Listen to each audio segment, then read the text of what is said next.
Welcome to On the Map, a podcast produced by Music Artist Pipeline. I'm your host, Chuck Hutchison. Join us today as we interview Swainsboro, Georgia's own Phil Wilson. Phil is an avid drum collector, former pastor, and a member of several Southeast Georgia bands.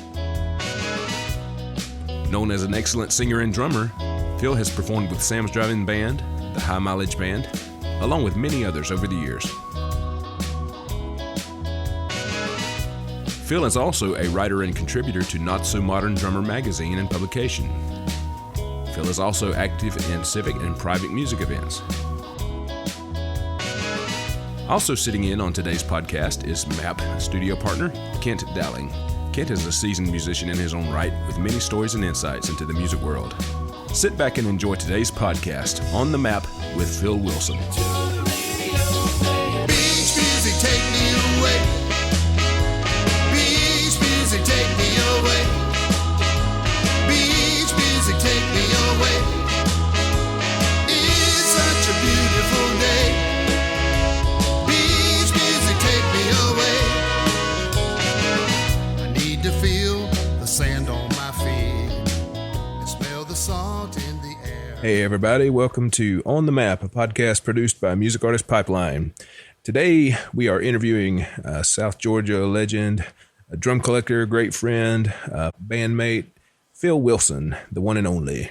We're right here in his rehearsal space in his drum collection room behind his house. And man, you talk about a collection. Well, also here with us today, our studio partner, Kent Dowling. So we're glad to be here, and we just want to let Phil run with it and tell some stories. He's got so many cool stories and so many drum stories. We're just going to let you have it, Phil. So first of all, let's start off about how you and I met and how we started playing together. We've been playing with Sam's Drive-In Band for, 16 years now? Or about 16 years. And first, let me just say, Chuck, I appreciate you so much interviewing a fresh young artist like myself. I know that's hold on, I got tickled. Wait a minute. It's an overnight success. No, I guess I'm getting on to the probably the backside, now. But anyway, yeah, you and I met way back. You were recording for a girl and did a session for a girl, and I cannot remember her name, but she wanted to do a live production of her music there in McRae, I guess it seems like. And so you gave me a call. And so, can you come over and do this session or play a live? I'll send you the songs, and maybe you got my name from somebody else. I don't know where you got it, but that may be the first time that we worked together and met each other. Yeah, I'm trying to remember. There was some kind of show they did at the old Gene Theater there. It was at a theater, and this girl wanted. It was was it Samantha Stevens from? That's it, Stevens. Yeah. Samantha Stevens, great singer. Good singer. Yeah, she went up to Nashville for a while and was doing some interviews like on the red carpet CMT stuff. But she was quite good. And that's when we met. And then after that, I started maybe giving you the call and asking you if you'd come over and play with my band, Sam's Drive-In Band. And so, then we got together on many times and for various things. But yeah, I've enjoyed having you play with our band and enjoyed going into your studio and the things that's going on there. So, yeah. Well, I started way back. I started back when I was very young, beating on the pots and pans, in the kitchen. I did that. And then when I went into the junior band at school, I wanted to play something besides drums, actually, but the guy said, "Oh, you're already suited for drums. So, you already do play rhythm and all that." So I started playing the drums in the band, and, that's good. It's a good thing I did. And then went through the high school band and did all that in high school band.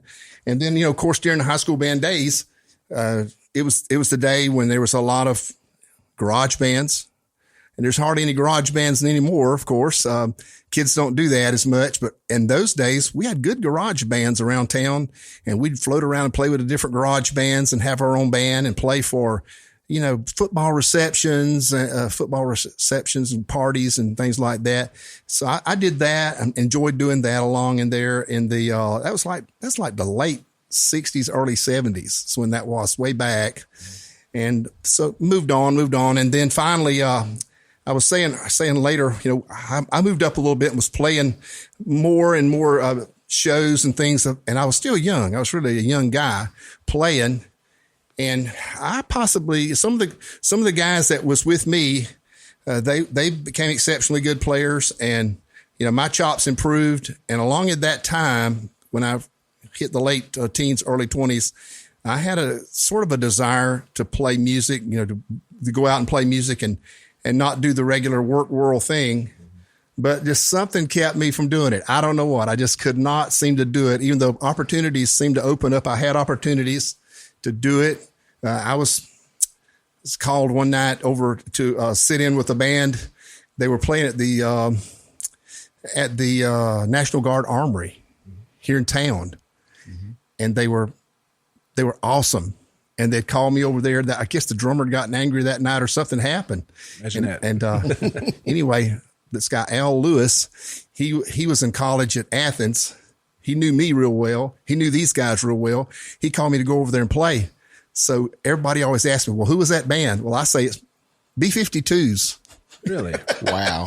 You never told me that story. That was cool. Yeah. I said, wow.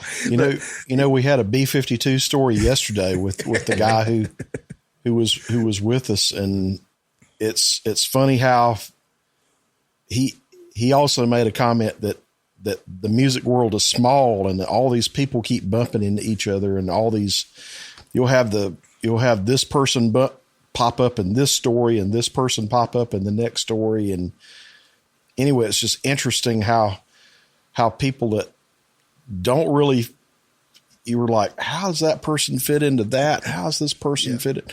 And there's no rhyme or reason to it. So but I can only imagine you behind those two girls with beehive bouffant hairdos and Fred up there banging away on his cowbell. But I just had no desire to, leave and start playing drums all the time. And I just felt like I had other responsibilities around home, with various things. And it wasn't long after that I started feeling kind of an emptiness. This is, now we're getting kind of mid-70s. I felt an emptiness, and I didn't seem like I was going anywhere. I was still playing music, and I was still getting to play some, and a good bit actually, but I was feeling empty. And so, I had a great experience. At that time, I turned my life over to the Lord and became a Christian. And so, I felt like probably I would leave the drums behind at this time. I felt like, well, I'm going to devote myself to this and not play drums. So I sold the only kit I had. I had one old drum set, and I sold that. And I gave up my part in the PA or whatever. That was the deal. If you quit the band, you give up your part in the PA. So I said, gosh, okay, guys. So I did. I gave up my part in the band, and the band was kind of mad at me and everything, but I left the band. And so I went away and actually prepared for ministry. And it's a long time there. I didn't play any drums. I didn't have a desire. Of course, I'll tell you this. I did get to miss the disco era. I missed that. I don't think you missed No. it. I said I got to miss it. I'm glad I missed it, really. But anyway, I missed all that. And I think Chuck and I missed the disco era. And did y'all miss that, Chuck? I was kind of young at that age. Yeah. Well, I was old enough, but I did not like that. I'm knocking on 50. So. just for the record, I'm the young one in the room right now. You're the young dude. So anyway, when I came back and went into ministry and really enjoyed it and had a good ministry for many years. And one of my good friends that played with me early on, Elijah Moore, he is another guy that I would really call a legend around this area, because he was in all the bands in the early days and has just been an influence on all of us. He really has.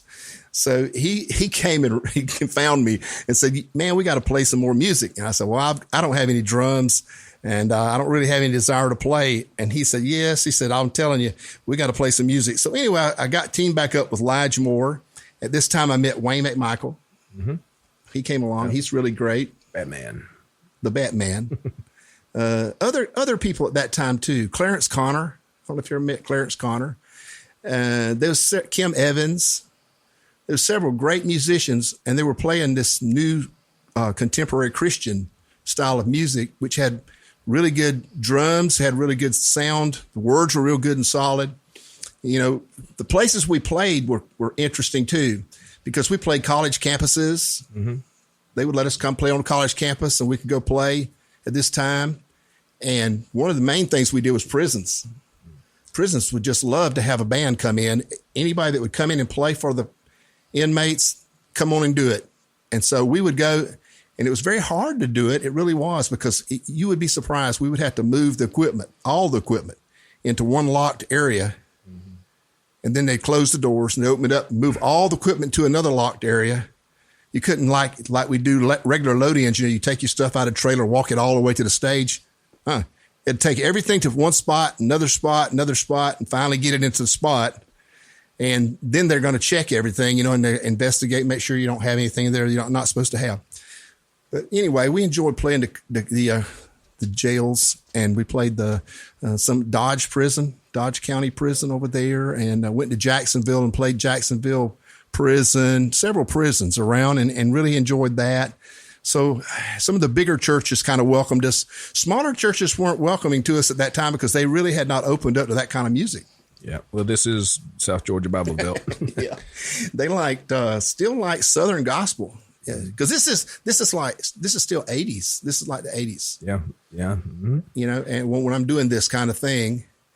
And, so I went on there and played the contemporary Christian music scene for a while. And then, along comes, the desire to play.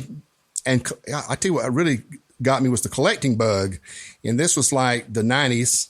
But in the 90s, I started desiring to have a lot of those old drums that I had when I was a kid, mm-hmm. and saw and loved. So as you can see, looking around here, you see all these drums. I bought Ludwig and Slingerland and Gretsch, and these drums that I really had a desire for when I was younger. And I enjoyed that so much because you can put your hands on them, you can play them, you can, I don't know anything about stocks and bonds or anything like that, but I do know these drums are a good investment. Yeah, well, it's like albums. I mean, some of the old albums that are worth thousands of dollars now, yeah. if you got original ones, and it's something physical that you can hold, you can actually have. Now with your collection here, we're sitting in here in your drum room, and you have 300 snares, give or take? Yeah, I think so. I never tell the exact number because I'll tell you why. I don't know the exact number. It changes, but it's pushing 300 in here. Wow. Yeah. It's such a cool backdrop. It's like you want to take pictures and maybe do an album cover with just the drums or something. And almost everybody that comes in, they're kind of immediately sort of floored when they see it. They're kind of enamored. But it is very colorful with all the drums. It reminds me of a Guitar Center in Atlanta. When you could walk in, and just to the left when you walk in, you got this big wall of guitars and all kind of colors. And they've moved it around, but it's kind of the same way in here. When you walk in, it's like all this wall of drums. Yeah. It's really neat. Yeah. Well, what happened was somebody put an article in an ad in the local paper and said 2 Ludwig drum sets for sale. And so I went over, and one of them was a clear Vistalite, mm-hmm. this clear plastic material. You can see that set over there. I'm pointing, but you're not seeing on the podcast. But anyway, a clear Vistalite set, and the other was what I would call kind of a mid-level Ludwig set called Ludwig Rockers. But anyway, I bought both sets, and I cleaned up the rockers and sold them mm-hmm. for enough money that I cleared my Vistalites. So I had a free set of Vistalites. But the thing was, the collecting bug had bit me then. Uh-oh. Yeah. So I went to looking to see who all had a set for sale. And at that time, this is something. I mean, it's all changed now with eBay. There was no eBay back then. Mm-hmm. But you could go in a pawn shop sometimes and find a really good American-made drum set sitting there in the pawn shop. Oh, yeah. Yeah. And a lot of times those guys didn't know what they had. No, it wasn't a big deal at all. Well, the back in the day, there used to be, I guess they called it the Blue Book or whatever, but they had these big volumes, these big giant reference books that they would keep under the counter, and it would have, every kind of Saturday night special pistol, and it'd have every kind of bowling ball and hair dryer and whatever kind of whatnot that could walk in a pawn shop. And I think that the drum world has always been so diverse. There was no way they could have anything but maybe just a few drums in there. And to most pawnbrokers, and the musical instruments were mostly the same way. And in later years, the books got very in depth, but there used to be a time where you could walk in and find a very nice WFL, or you could find a Radio King, or you could find a pre-CBS Strat, or you could find a Selmer Paris sax, or those days. There used to be a time where that was a not rare at all, and now the internet has made everybody an expert on everything. Yeah. So now everybody knows, and it's harder, much harder now. And guitars have just gone up, up, up, up, up. They're just astronomical, the guitars. And the drums are following, but they're at a slower pace, which is kind of good, because it's still, a guy like me can still buy a pretty nifty drum, and I can buy it. Whereas it takes somebody really loaded to buy a really nifty guitar. Those really good guitars are very expensive. Have you priced saxophones lately? Saxophones. I don't know anything. See, I wouldn't know a thing about a saxophone. Man, even the student models cost us like a really good guitar. Oh. It's like, oh man. Oh, I just don't know.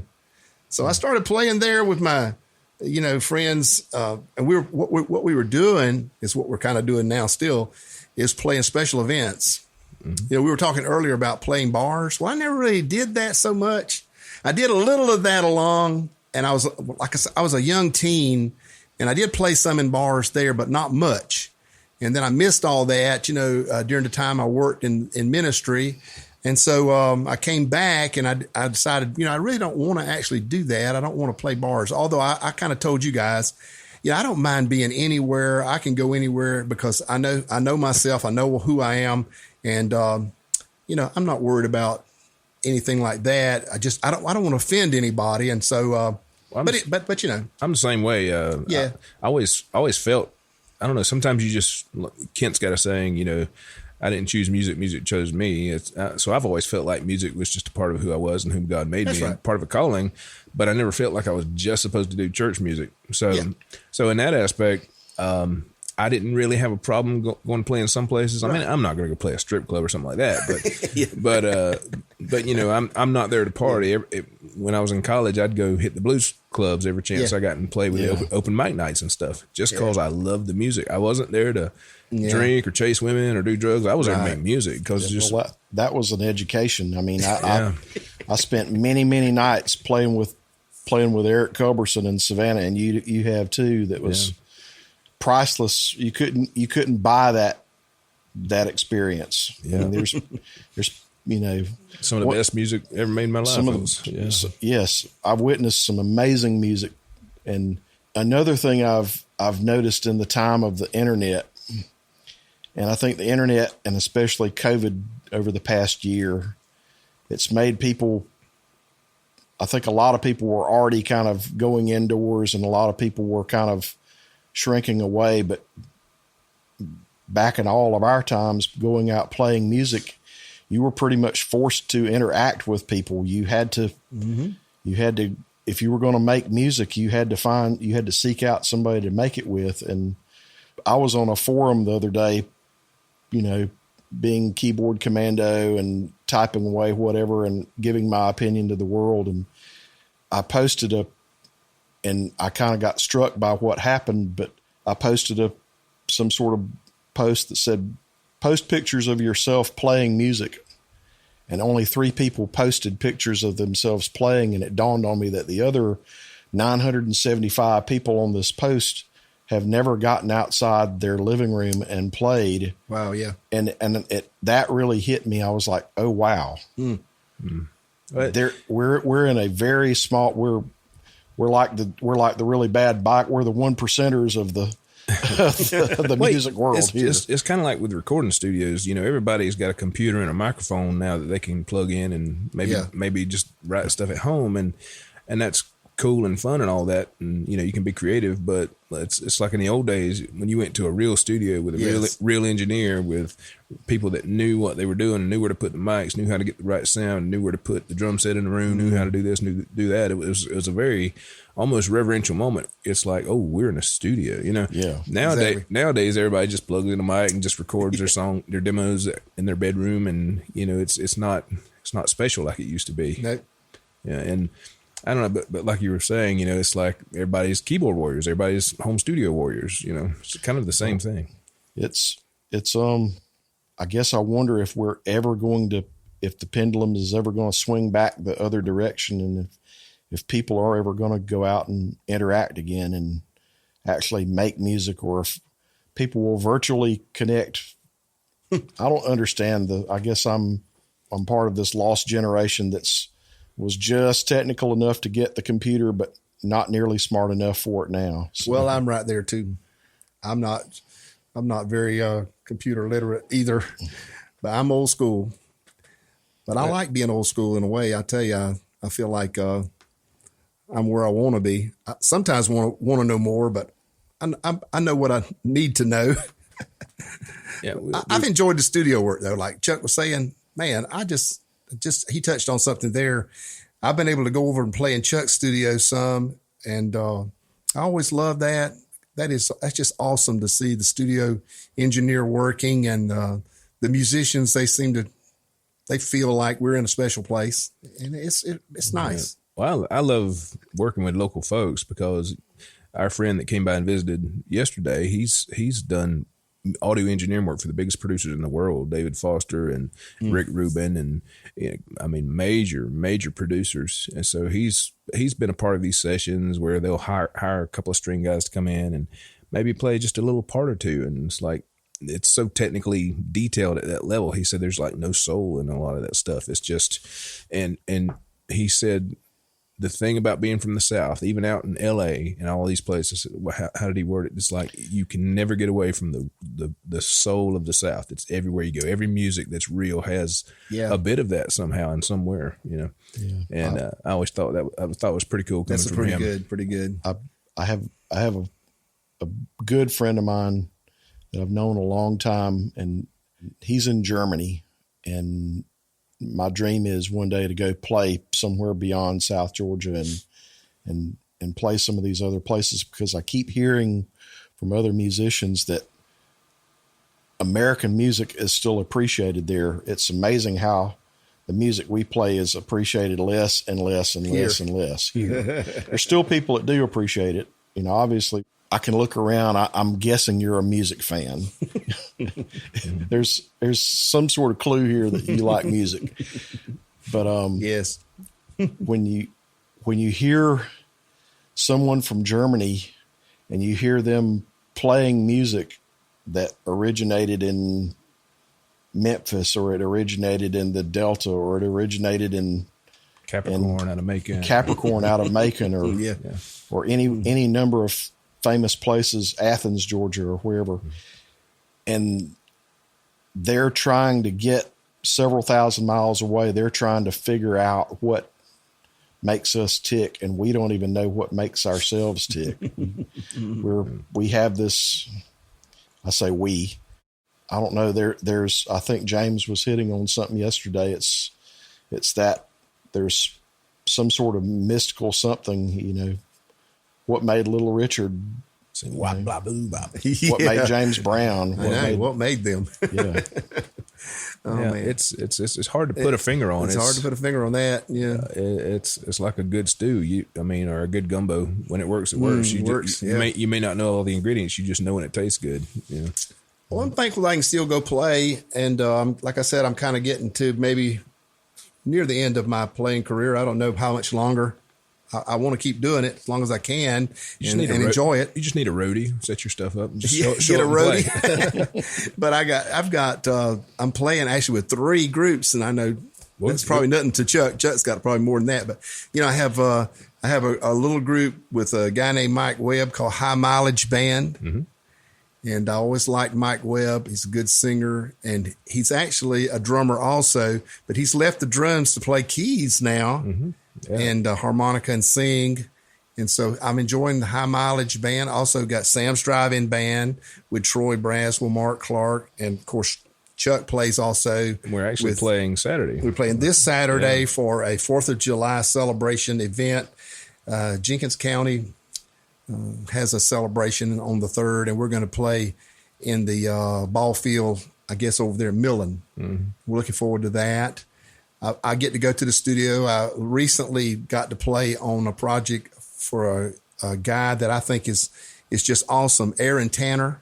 I mentioned his name because Aaron. Yeah, he's awesome, and he's got a gig in July also. Yeah, he just texted me about that private gig. He said, "Are you able to run sound?" I'm like, "Yeah." Yeah, and he asked me if I'd go do the drums for that. So I get calls like that. Yeah. Oh, that's the July Jam in Soperton. I think so. We're running sound for that, but then he's got a private gig coming up in September. Okay, I'm doing the drums for the July Jam, I guess. And anyway, we had a show 2 weeks ago that we put on sometimes twice a year, and it's called Music Showcase Swainsboro. We feature local artists, and Aaron came over and played for that, and Micah Bond played. Yeah, our buddy Jay Stewart did it the last time, right? Yeah. We have such good people play, and it's always good. I get to play that show. Recently, I got to go over to Statesboro to the Emma Kelly Theater and do a show with some very talented people. Jerry Robertson, and some Brandy Womack. Harvey, yeah. Mm-hmm. Brandy Harvey. Did I call her Womack? I think it's what's Brandy her maiden name? I'm drawing a blank. Sorry, Brandy. I think. Brandy. Brandy Harvey. Yeah, Brandy Harvey. I think is what her current handle is. Christy McClendon. Yeah, very talented people, and I got to play drums for a show called Legendary Ladies of Country Music, and it was an awesome show. But the thing was, it was kind of still people were hardly getting out. Just as we were talking a while ago about the COVID scare and the whole situation, but that was a great show. I got to play drums on that show. So I get chances to play, some great opportunities to play on shows like that. Get to call every now and then to supply drums. I got a few drums, so they'll call up and I'll supply drums for artists and different things. Yeah, we had the Dallas Brass, a professional touring brass group, come through McRae once, and we borrowed a kit of yours. What a story here. I'll tell you, Chuck.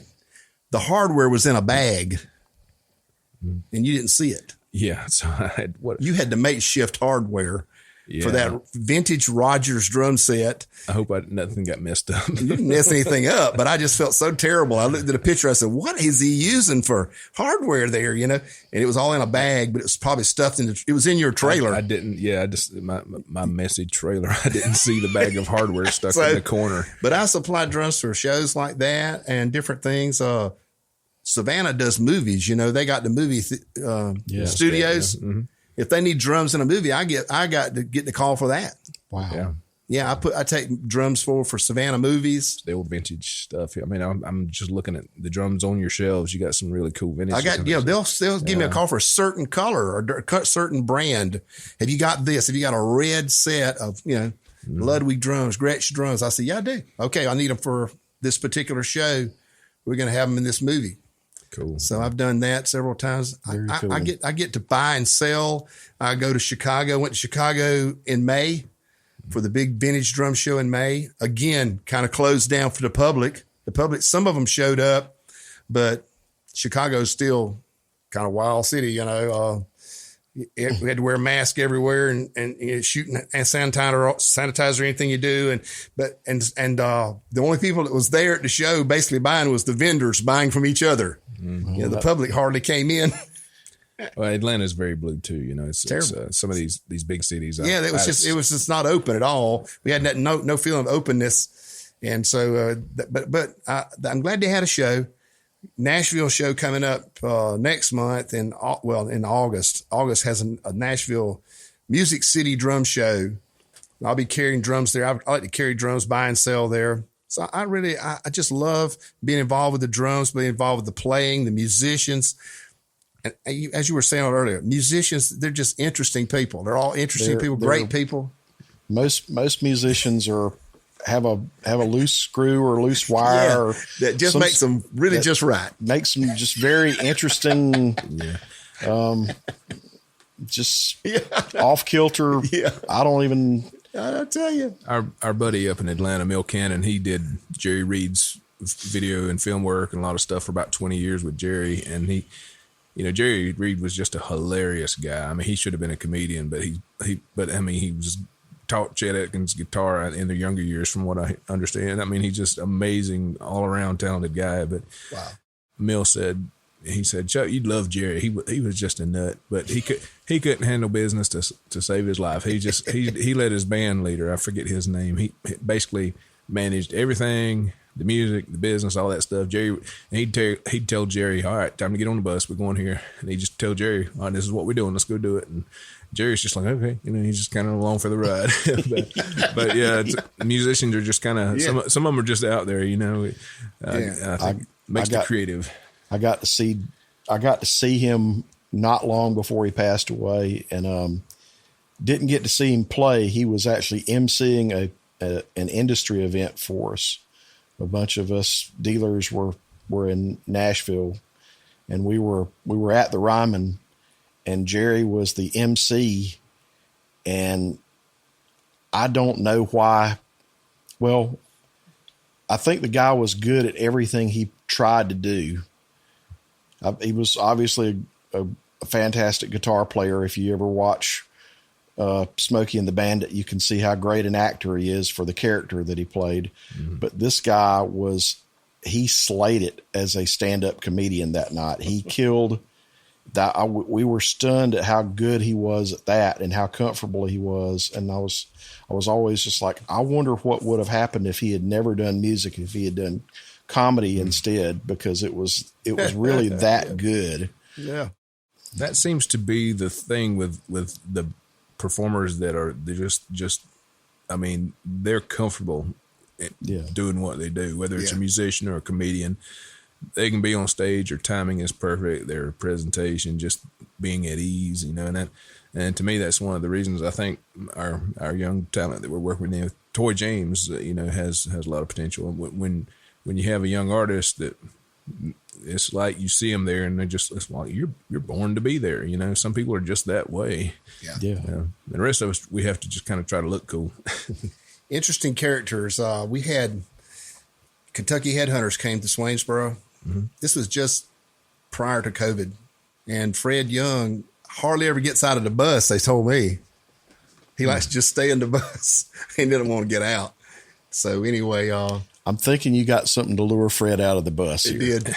So anyway, my friend Mike Braswell, and we love Mike Braswell because he shoots photos. Mike is a great guy. He's a great guy. Yeah. He's a great photographer and great story writer. He can write great stories. Yeah. Anyway, he got a hold to Fred's people and told them, something, when Fred's here, you should let him come to Phil's house and see the drums. And so Mike set that whole thing up. And so Fred told his guy, yeah, I'll go see them. But he says, they better not be a bunch of new drums. If it's a bunch of new drums, I don't want to see that. He said, no, I think they're vintage drums for the most part. So anyway, we brought Fred Young over here, and he had the best time. He wanted to stay all day, and he played on a lot of drums. We'd set up any kit he wanted to play on. He'd play on them. Cool. And he's really good drummer. Now, he plays on an eclectic set of real old marching drums. Yeah. I've seen pictures. Got old big bass drums and old tom-toms and stuff. They're all old drums. Yeah. But like he's not quite as old as your Civil War drum. No, not as old as my Civil War drum, but probably some 50s and such. Drums are really old, nice looking drums. And he don't want them cleaned. He don't want you to touch them. He'd say, don't wipe the mojo off them drums. He's a character, really. Sounds like my saxophone. That's what I was going to tell you. He said, don't wipe the mojo off. He got in here and he went telling stories.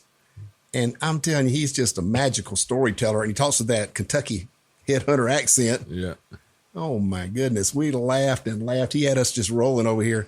And he sat here until Mike and I forget that guy's name that's kind of road manager, but the road manager says, come on, we got to go. He said, not right now.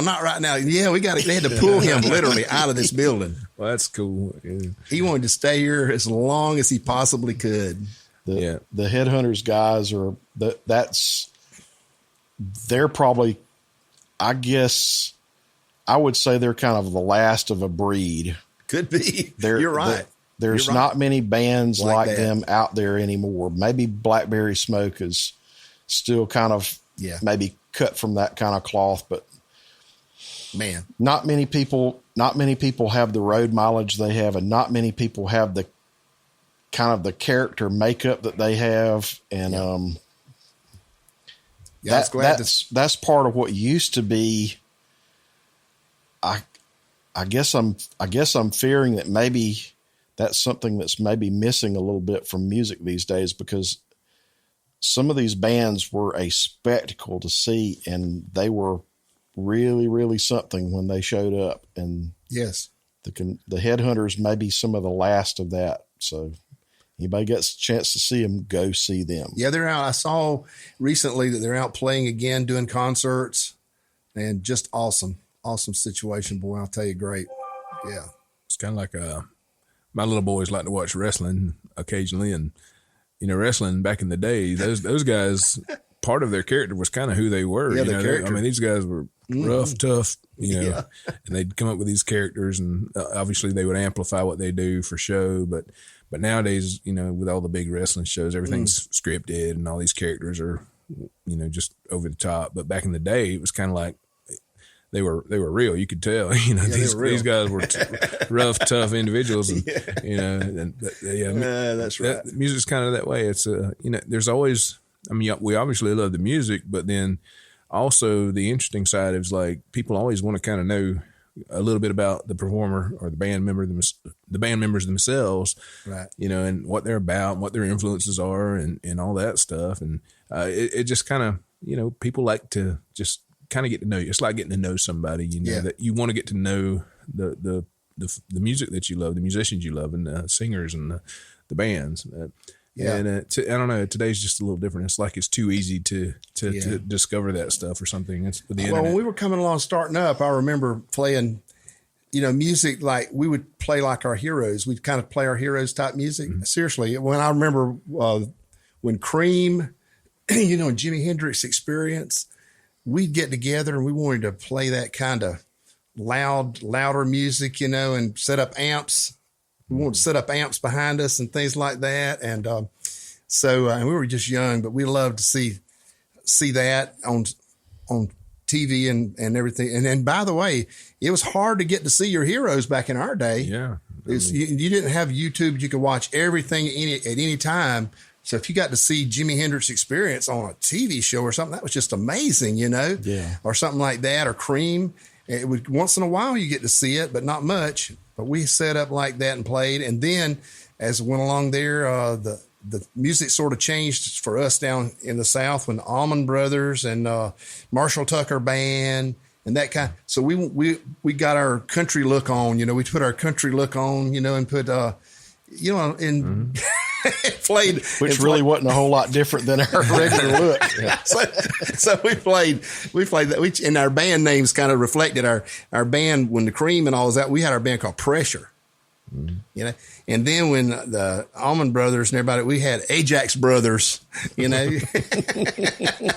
How many celebration bands and soulshine bands have we seen around this area? So we did. We kind of emulated those people, and because they were heroic sort of figures, and stuff like that. I want to veer off for just a second, tell a musician story, but it'll tie back into this.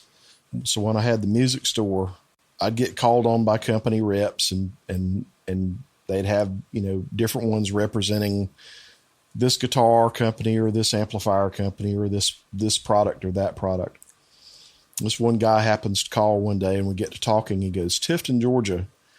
I used to play a club there in Tifton, Georgia back in the day called the Woods." And I said, "Yeah, the building isn't standing anymore, but if you walked out the front door of my store, you could throw a rock and hit where that building used to be." And he starts telling me stories of the bands that used to play there. And it was bands like the Candymen and the Association and, this group and that group and Almond Joys and the 5 Minutes and just this laundry list of bands that would be like, if you've ever gone on the Garage Bands of the South website, it would be every one of those bands from that list of people. And he said, I was in a band called the Jades. And so I had asked several people around, do you remember a band? This is way before my time of playing music, but they were like, yeah, those guys were really great. And these guys were they would have matching suits, or they would have matching outfits, or they would have some sort of stage get up where they would do acrobatics or some sort of, there was always some sort of, everybody had a gimmick, or they had a style or something like that. So every time this guy would call, he would remember something, or he'd be like, check your email. I just sent you a picture of this. And it'd be some neat picture he dug up in some box somewhere.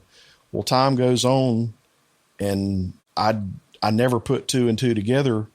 And finally somebody goes, so-and-so. And I'm like, yeah, he calls me all the time and tells me all these crazy, band stories from 1968 or whatever. And they go, you don't know what that guy's real fame is, do you? And I said, no. He said, that was Frank Zappa's recording engineer and front of house engineer from Joe's Garage on until Frank passed away. That guy recorded every single thing that was recorded from Joe's Garage. That's pretty cool. On forward. Yeah. And I was like, I never got to really dive into that with him. I think wasn't there an engineer from Douglas that used to do a lot of James Brown stuff? I forget his name, but somebody was telling me that story about how he forgot to unmute the horns when they were doing a live tracking session. And he's like, oh my gosh, I got to go back and redo this. And he was afraid James was just going to shoo him out. But James was like, we knew he was from Douglas, so he cut him a little slack because he was a Georgia boy. Yeah. What was the thing James would do however many times he would shake his hand at you? That was $20 off your pay that night or whatever. There's an album over there with James's autograph on it. I'm an autograph seeker too, and the thing about that autographed album, it was my friend Marianne Murphy. She's a good friend. Her dad was like a U.S. Marshal. So James was being arrested. He said, you give my daughter your autograph? Yes, sir. Yes, sir. That was just the PCP talking. So he got arrested, and he put peace and love or something like that on there for the U.S. Marshal. And I got that album over there. Oh, I'm reminded of a couple of stories. I had an old college professor. He was an old jazz guy. He was one of these kids, back when he was a kid, like at 14, 15 years old, he left home and went on the road to go play in the big bands because he was an old guy, old Dwayne Wickheiser. He told the story of how Louis Armstrong was over doing some overseas, U.S. ambassador type stuff. And when Louis Armstrong came back, he had a bunch of really good pot with him or something, some good drugs or whatever. And when he was coming through the airport, the band members are starting to freak out because they know Louis Armstrong has all this stuff in his suitcase. Oh, no. But just so happened, Nixon happened to be in the same airport and happened to run up to him and say, "Oh, Louis Armstrong, great to have you back in the country." And oh, wow. They did this photo op and they got to bypass all the customs and stuff. There you So he didn't get caught. That's funny. It's just luck of the draw on that one. Yeah. Well, one of the gigs we played, this would be me and Jack Whitehead and Elijah Moore, maybe Doug and Waller, was we played, Jimmy Carter was our governor, of course, governor of Georgia. Went on, of course, to be the president of the United States. But he loved music. He was a kind of a music lover. He was really good friends with the Capricorn crowd. Yeah. Greg Allman loved him. So we got to play at his place at the governor's mansion, in Atlanta. We got to play there, and we that was a neat gig. We played there. I don't want to tell you everything about that. That's some of that, like you're talking about. Some of those stories may not need to be told, but anyway, the Georgia State Patrol, they ushered us uptown. We were following their motorcade. They had us in the motorcade in our van Smelly van. We went up there. I'm serious. And parked there in the Capitol. Did somebody run over a skunk? Capitol parking lot. Patrolmen's all around it. We go inside. And we're having to sit there, you know, and everything's kind of whirling a little. But anyway, we went inside, and and so Jimmy sees us and gives us all this award. My award's over on the wall, you know, right over there. Cool. So he gives me this award, and I'm standing there, you know, smiling. And then they usher us all back out to the house where we play the gig that evening, and we spend the night. We spent in the rooms there in the house, you know, in the governor's house. Really? And we venture around. We roam around at night, you know, at night. And so and they have Georgia State Patrol guards. We didn't know, but they're everywhere. You know, they're standing around outside and everything. So I always tell this story, and I hope I'm not lying. But Jack went out on the porch and started making a speech. My fellow Americans, God bless Georgia and the USA. And about that time, a patrolman said, Mr. President, go back inside. So, oh, Lord. We did some crazy stuff back then, buddy. Yeah, we have some cool musical buddies. Westwood, he you know, he keeps talking about that July 30th gig at Lake Sinclair. You know, that group is so cool. Wes is funny. He's always sending. I didn't mention Wes. Yeah, but I meant to. Yeah. Apostles of Funk. That's Wes you're talking about? It's like old white guys called apostles. Apostles of Funk. Yeah. So we play. Chuck and I played their gigs as well when they get a gig. They gig in their minds a lot more than they really gig. Yeah, but Wes especially, he writes song lists every night. Puts the song on there he's working on every night. He's one of these great organizers, but as he far gets as, it all together. Bless his heart, he can't get enough gigs to satisfy him, of course. But he'll put. This song goes in the third set, second song, and continues on. And I love him. I love him, and I love that group. It's fun to play in that group. Great musicians. They're all good. And Mom and Dad have a place up on Lake Sinclair, so I kind of want to do gigs up there just so we can, so we can go up there, scoot around the corner. So we do have one list coming, right? I think so. I think he said. Yeah, we got a gig up there. But Apostles of Funk, yeah. And Wayne McMichael plays in that band. Wayne's an incredible player. Yeah. Hey, Mitch Yarborough. Make a mention of him. Oh, Lord, I bet he's got some For stories. years. Mitch Yarborough, I've played with different groups with Mitch Yarborough, great bass player, just a wonderful guy. I bet he's got some stories. Oh, and Lanier McEwen, singer, great singer, still does an excellent job on the vocals. Yeah, it's quite a band. It really is fun band. Yeah, we play, Kent and I, we do some gigs with some guys around our area, Bohemian Band, and I know y'all got some stories. Yeah, and most of them are not fit for public consumption. I know. I'm trying to keep this stuff clean. I can edit stuff out. No. We can edit not names. that much. Not that much. It's like trying to edit out Eddie Murphy stand-up. But we've had some good times along the way. And Lige Moore, I tell you, as I said, going with Lige Moore, he's always a character and always comes up with something funny. But I tell you, one night we were playing a gig, and this has been a long time ago. But this guy started harassing us. You know how sometimes people will just harass the band for no apparent reason, you know? This guy kept saying, I'm going to whip every one of your guys' butts and all that stuff, you know? And he kept telling us that kind of thing. Quit looking at my girl. I didn't even see his girl. I don't know. So about that time, Lige Moore says, I'll tell you what, I'll arm wrestle you. And if I beat you, you'll shut up. The guy said, oh, yeah, anytime, any place. He said, okay, right now. This is a true story. So we all go out back. Well, here's the poor little band, you know, supporting Lige, and this whole big crowd of people supporting this guy. And so, and I tell you, Lige was and is a putt wooder. Now, putt wooding, nobody knows about that in Georgia, but and now he's a tree surgeon, of course. But he was a putt wooder. Load this little short wood and everything. And his arm was just like a piece of sinew. I mean, it was muscle. Yeah, my dad used to do that a little bit. Man. And so I just leaned over and said, Lige, don't beat him. He said, I am too. I said, no, don't beat him. Let him beat you. So he said, it's going to hurt. I said, I know it's going to hurt, but you got to do it. And I said, then it'll be all over. Then he'll be happy. He'll leave us alone. So I said, if you beat him, that's going to just start it all up again, you know. So what there a Sylvester Stallone movie about this? Yeah, over the top. So Lige held him for a good while till the guy was sweating. I mean, he was sweating. Lige let him get him about an inch off the get him table. about that far and ease him back up. And I said, Lige, no, please don't beat him.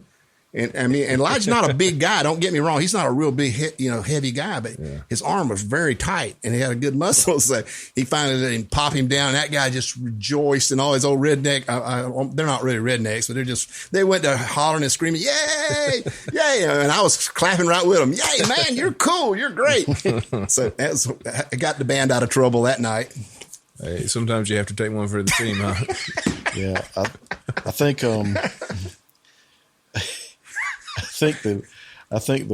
well, I better not tell that story. Let me see if I can figure out a way to tell this one so that the gist of it gets across. A couple of the folks who I play with now, we were playing in a previous band, and we were on the road, and similar thing. We had somebody harassing us. We were playing a biker thing over near Savannah. Mm. And this was like the lead up to, or just after, I guess they kind of migrate up and down the East Coast going to bike week in Daytona or whatever. And we had one fellow who took up for us. He goes, man, you guys are the best thing I've ever seen since, he said, I saw the Allman Brothers in 1972 at such and such place and wherever. And we're like, man, that's really cool that, he starts telling all these Allman Brothers stories. And so anyway, after we make friends with him, things start going better. And then they decided they needed a band to provide the musical entertainment to go along with the ladies who they were going to bring on stage. And we kept wondering why there was this pole in the center of the stage. And the pole was for the ladies to use while they were showcasing themselves. And we're watching this all go down, and as guitar player, you have the option of turning different directions. You can look whatever direction you want to look at. You can, find somebody in the crowd, play to that person. Well, poor old Ken Durden, being drummer, and looking right at her. He's stuck. He has to kind of look straight ahead, and the pole is right in front of Ken. And we laugh to this day about contestant number 4, and contestant number 4 had some very interesting tattoos. Oh yeah, and the best of contestant 4's tattoos were pretty much unmentionable, and she made sure that Ken Durden saw all of those tattoos, and all the rest of us we were somewhere between couldn't stop laughing and completely grossed out. But it was probably one of the most memorable things I have ever seen before or since. And you just hope pictures of stuff like that doesn't surface. Yeah, never. Yeah. And then a podcast. Is that Ken on drums? Who's that in front of? I don't think this was time before cell phone cameras were, cell phones were invented, and thank God. and only in the minds of the fives of listeners listening to this podcast can you imagine what went on that day. But that was one of the. That wasn't the most far out thing that I've ever seen, but that was definitely one of the funniest things. And that was one of those things where you didn't want to insult their women's. Oh no. But it was like, man, I can't wait to get out of this place. Yes. I think they did a song about that. If we can only get out of this place, that's the last thing we'll ever do. You just want to get out of here alive. Yeah. We did get out alive. Yeah, get out alive. I think Ken's scarred for life, but we did get out alive. Yeah. Yeah. And that, Phil, don't you've also written for Not So Modern Drummer magazine? Yeah, still do. I submit an article almost every month. I sometimes skip a month or so, but always feature a vintage drum set or a snare drum for Not So Modern Drummer. You can look that one up, www.notsomoderndrummer.com, and find my name and click on that, or look at latest issue. And I write an article in there. I try to write a little bit about the equipment. I like to write about the drums. But one of the reasons they kind of keep me around, they like me to tell these stories about how I got the drums, what I did to get the drums, the people I come in contact with. A story like here a while back, Chuck had some drums at a church, and I think maybe y'all still attend that church, maybe. And anyway, they were getting rid of this old set of drums. And I always laugh. I say, I don't blame any church for getting rid of a set of drums. They need, most of them get rid of all the drums. But anyway, it's usually the players they need to get rid of. Because it's the players. It's not the tool. Not it's the player. tools, but yeah. Oh, man. It's about making a joyful noise. Yeah, a lot of noise, too, these drummers that play. But I hate to say that. I hate to be critical. There's also that verse that says, play skillfully with a loud noise. Bingo. Chuck called me up and said, hey, you want to look at this stuff? And I did. And I went over there, and it was all there, and there's a lot of stuff there. And it was obviously a Ludwig Vista light. We mentioned earlier, this was a black Vista light, and somebody had covered it with cabinet sticky paper. It is, I guess to make it match the furniture or something. Well, I guess to turn down the John Bonham of it, and turn down the Bonham and make it nice and blue. And it was like and so, Chuck was saying, what do you think? I said, well, it's going to be a lot of work to peel that junk off. And I don't know if they're all cracked up under there. So I'm not going to peel them right now. And I made him an offer, and I didn't want to try to insult him, but I made an offer for everything that was there. And so I tell those kind of stories when I write my article. Of course, I restored them, cleaned them all up, shined them all up, and I actually featured them in the magazine, and eventually found a buyer and bought them, but. So I tell those stories in Not So Modern Drummer magazine. George Lawrence is the editor. George Lawrence at one time played drums for Poco. Oh, wow. So he's really outstanding. And man. he plays a lot of good stuff, plays a lot of gigs. But yeah, George was, he's kind of my mentors in the magazine world and all. And I like that. So anyway, I photograph them and take different angle shots and submit those articles for Not So Modern Drummer. That's something I enjoy doing too. It's just something I like. Anything related to the equipment, like I said, the musicians, going out playing it live. There's so many aspects of it that I like. I just like so many things. Well, I with the studio stuff, can kind of attest to this. I mean, like it's kind of cool to have all these tools that you can make great sounds with. It's not just about having things, but it's about having things that you can play or actually create with and be creative. Yeah. And it's easy to go down that rabbit hole. Yeah, it is. I'm thinking you probably depleted the world's Windex supply. There's a lot of chrome in this room. I shine these things up. When I get them, I usually take that project immediately and work on it. Like this set, I just recently did a job for. In my work world, I still do well pump service. In fact, people's been buzzing my phone. I'm probably going to have to quit in a minute. But I go out and fix well pumps. And my friend Mike Louthan, he's an outstanding drummer. He somehow acquired this old 67 Ludwig White Marine Pearl Hollywood drum set. And he was about to try to restore it himself, and he realized it was probably over his head to try to restore them. So he traded them to me for some work on a well, and I brought them in, and it is a lot of work. I take them piece by piece, take them apart, shine everything, and put back what I can with original stuff. Sometimes you can't put exactly the original part, but you hope you put back as much as possible and get it back looking really great. And this particular set really sounds good. They sing. They have some of the old sets. I mean, they made stuff that was clunkers. Mm-hmm. Some of the vintage drums were kind of clunkers, and they just won't tune very well. It's like a car. You can get a lemon. But, they're not like... It's that Monday or Friday thing. Yeah. I mean, you get a set of drum workshop drums. Now, they're going to almost always, you rarely ever find a piece of drum workshop equipment that's not going to tune up because they got the technology to get the bearing edges really nice and everything. And so the head will sing on there. It'll fit. But some of those old Ludwig drums, especially in this era, what happened during this era, Ringo Starr and those guys hit the scene and kids went crazy to buy drums. Yeah. So they went to making those drums round the clock. I mean, they had 24-hour shifts making drums, and some of them are just not up to par. They just really aren't good. They didn't have to take the time. But some sets you'll find are just really good. I mean, that's one of them. That set sounds really good. So I'm going to probably hold them for a little while and enjoy playing them. That's one thing, too, I do. I take my old kits out and play them. Mm-hmm. I take an old kit out. I don't always do that. Sometimes I take a more modern kit like a Tama set or like a drum workshop set out. But I like to take out an old Ludwig set, Gretsch set, and put them on stage. It's just a lot of fun to do that. It's one thing about the old drums.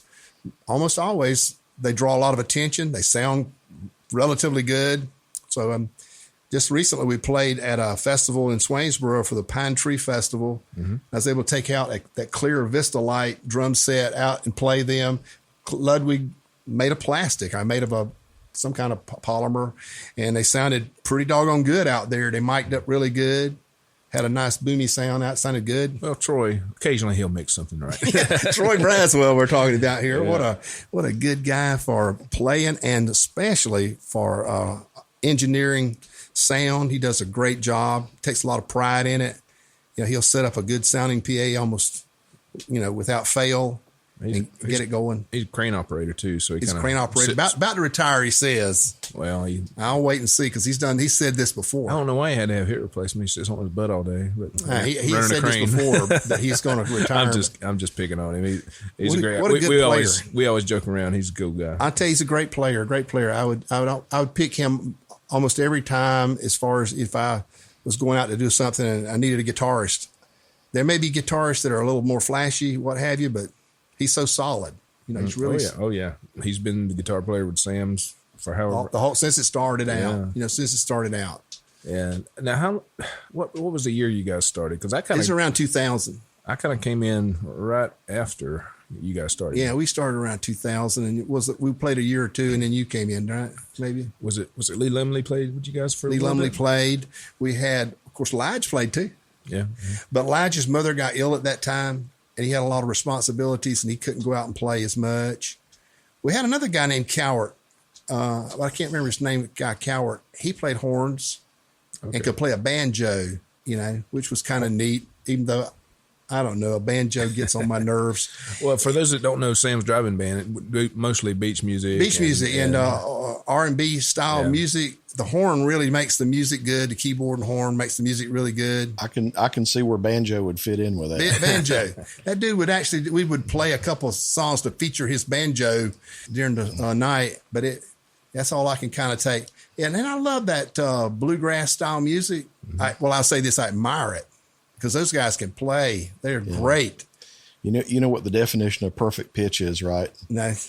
Banjo hitting the bottom of a dumpster without hitting the accordion that's already there. Come on, Kent. Well, at least I didn't go for a drummer joke. Those people can play, but I can't listen to it very long.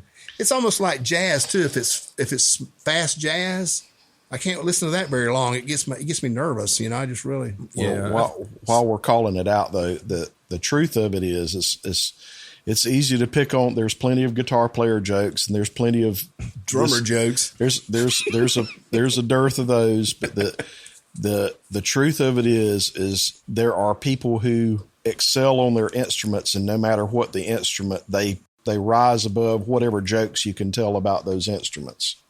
So if you've ever heard Flaco Jimenez, you know that there is somebody who can do stuff with an accordion that is above par, and that goes for many drummers. That goes for many.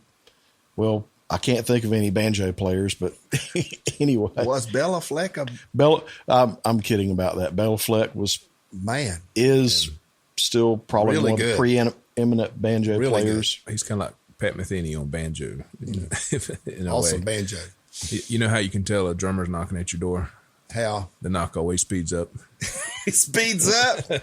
Oh man. Nothing drives me more crazy than that. I know I'm not a very good technical drummer as far as fills and what have you. But one thing I've tried to always do is keep a good steady beat. Well, that's, and I think that is the major. when people that don't know who you are or haven't seen you perform, you sing and play at the same time. Yeah.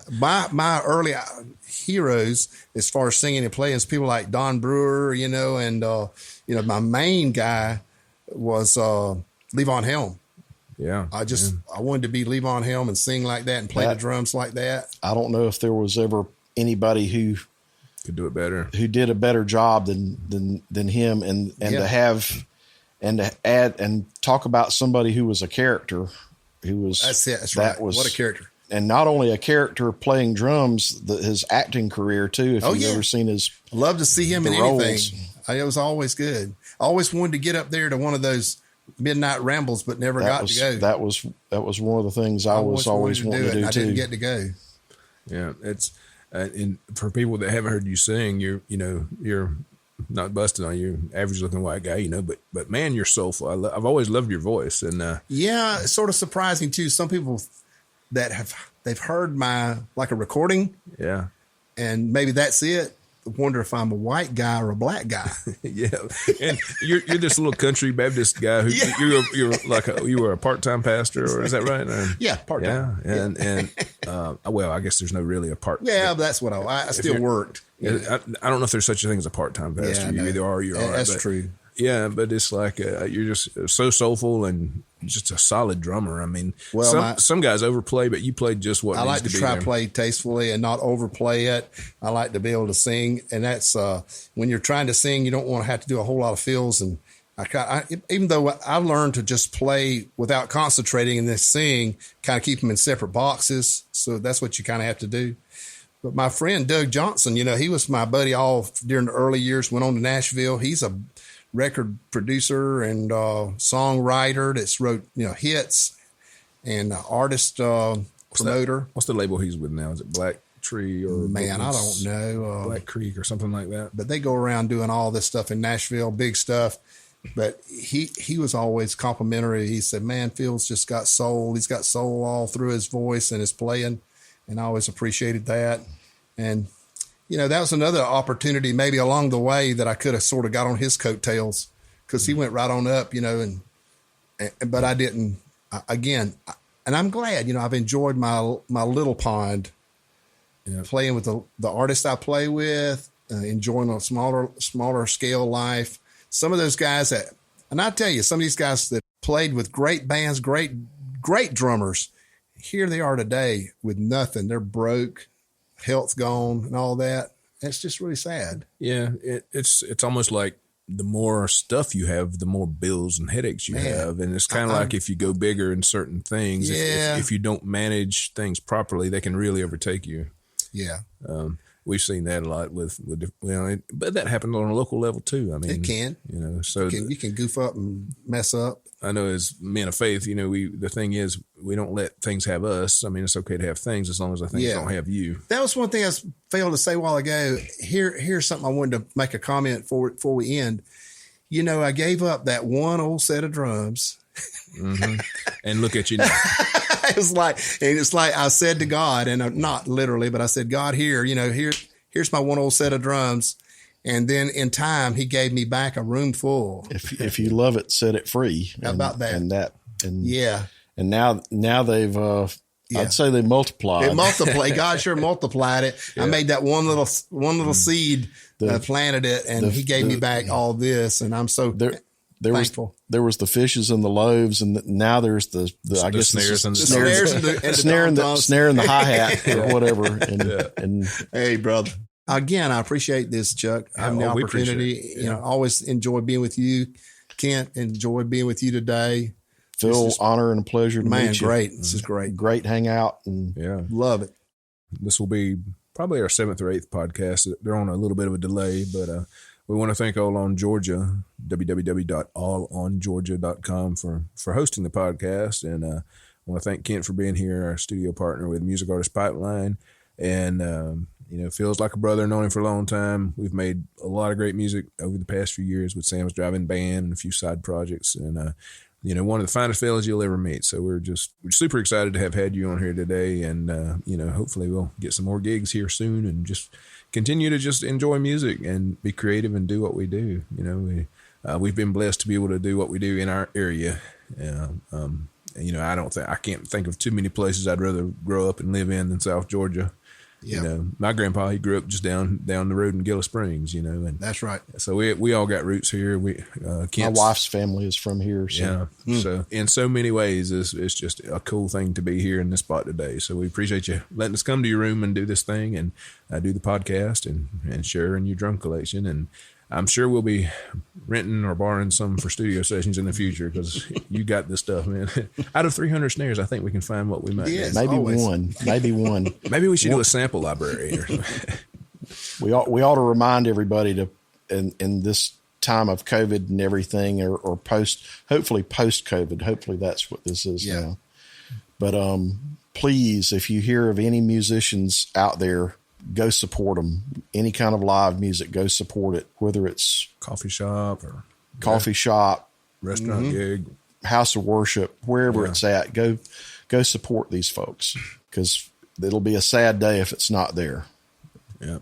I am encouraged. I don't mean to prolong the show, but I am encouraged that there are some young guys, like the young guitar player from Baxley, Georgia, that I've known. Yeah. I've known his dad for a while. Yeah, always good to see young guys doing it. Yeah, I mean, he's like a little young Joe Bonamassa potentially. And, you know, it seems like things ebb and flow, but it seems like there is a good kind of resurgence of kids actually playing instruments. So that's encouraging. Well, anything else, gentlemen?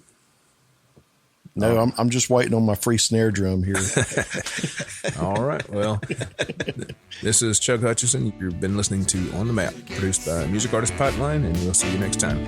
As good as it gets. I get up and go to work every day at the crack of dawn. I think of you as I earn my pay. At lunch I call you on the phone. I can't wait to get back home. That's where I wanna be. I don't stop at Willie's bar. I don't need their company. Loving you is as good as it gets. Loving you is as good as it gets. Loving you is as good as it gets. I don't have a single regret, 'cause loving you's as good as it gets. You've been listening to On the Map, a podcast produced by Music Artist Pipeline. We want to thank allongeorgia.com for hosting On the Map. We'd also like to thank Kent Dowling for sitting in as guest host for today's podcast. Join us next week as we feature amazing artists, music industry icons, and those with amazing stories to tell. Until then, I'm your host, Chuck Hutchison of Music Artist Pipeline and MAP Studios. Music Artist Pipeline. We put you on the map. You tell me about the book you read. I tell you all about the guys at work. You laugh at what they said. We eat together and we watch TV. We talk about future plans. And when it's time to turn out the lights, I know that I'm a lucky man. Loving you is as good as it gets. Loving you is as good as it gets. Loving you is as good as it gets. I don't have a single regret, 'cause loving you's as good as it gets. Loving you is as good as it gets. Loving you is as good as it gets. Loving you is as good as it gets. I don't have to run around. There's nothing better in this town. I don't have a single regret, 'cause loving you's as good as it gets.